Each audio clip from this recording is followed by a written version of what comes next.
When I was first exposed to Grange, it was in a tasting of probably 12 different vintages. The smell, the bouquet of those wines took over the room.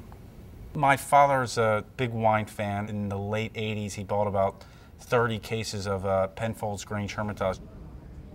The first Grange I had, it was one of those bottles I bought in Sydney, and I opened it in New Orleans with a friend of mine in 1965, and it just blew us away.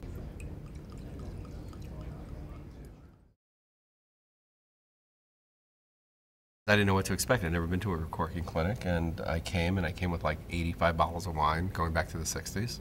And then what happened next was kind of fascinating because Peter Gago, the winemaker, sort of like, almost like a surgeon, was like looking at every bottle and sniffing it around, and he's moving the bottles up and back, and I didn't know at the time what that meant, but it means which ones had passed the sniff test or whatever, and which ones he was still suspect. And out of like 80-something bottles of wine going back almost 40 years, if not longer, maybe there were 8 bottles that were 10 bottles that he wasn't sure about. And then basically he explained to me that the process is then that they'll fill them up with the current vintage. And I just find it a fascinating process, and it was educational, and it was entertaining. What these clinics do is they arrest further deterioration or damage as a result of a faulty cork or bad cellaring or whatever. You know, this is 1 year off being 30 years old. Whenever a wine gets around that point of curvature, you know, starting up here, of course, at bottling, falling to there, we start to use that as a bit of a visual indicator that it might be in need of a re-corking. If someone's wanting to cellar that for a while, they'd probably have it re-corked. Yeah. Yeah. And just to have a little bit of a look at why we'd make that decision. Okay, so if we look at the top, it's still all right, but then there's more to it than meets the eye. You can see the travel, it's been completely soaked up to here. Now a good 78, and I haven't looked at this yet or smelt it, usually the word poised. It's not a big Grange like the 76. It's just a beautifully fruited, very expressive wine, blueberry fruits, quite sort of generous, very sort of lively fruits. Very much Grange, but not the muscular black Grange like a 76 or whatever. More expressive. The palate is a lot better than that suggested by the nose. And this is just certifiable. It's actually, in terms of 78s, just jumped over the, you know, the bar, the hurdle, just, only just.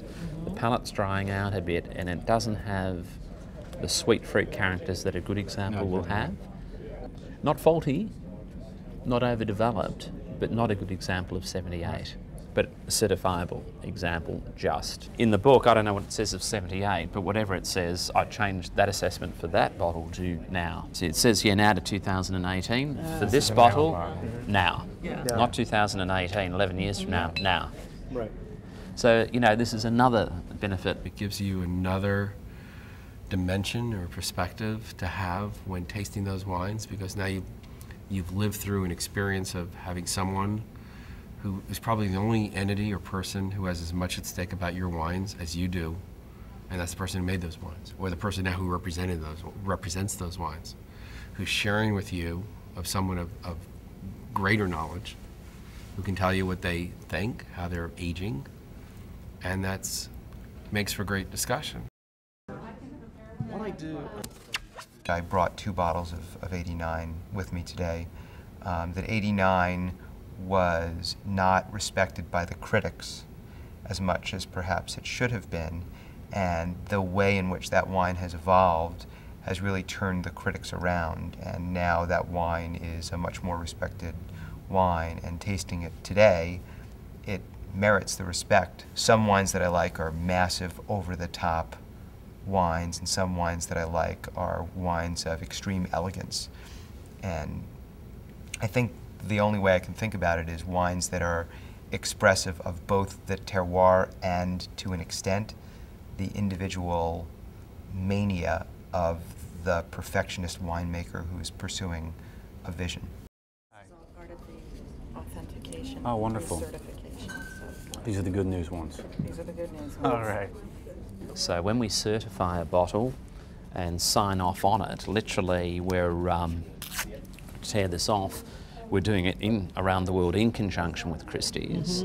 And every bottle that's signed off and right in the vintage or whatever and signed, all of that goes into a data bank and is registered. So, for example, the 78 here, let's just say that it's topped, it's certified, re-corked, and it appears ultimately at, say, an auction in 6 years' time, and someone says, oh, hang on, that looks a bit too good. You know, in this day and age of fraud and fraudulent behaviour or whatever, we can go to the back of that bottle, or the auctioneer can, look up the number, make a phone call.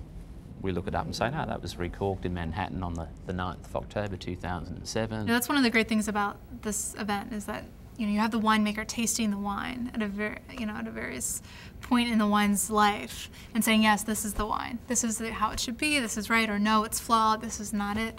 So that's why we're happy to put our stamp of approval on that. It's definitely a way to verify the wine is what it is what it says it is.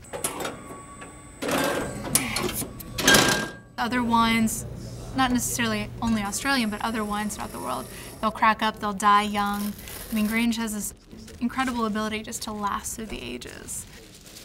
I don't know how they do it. All done.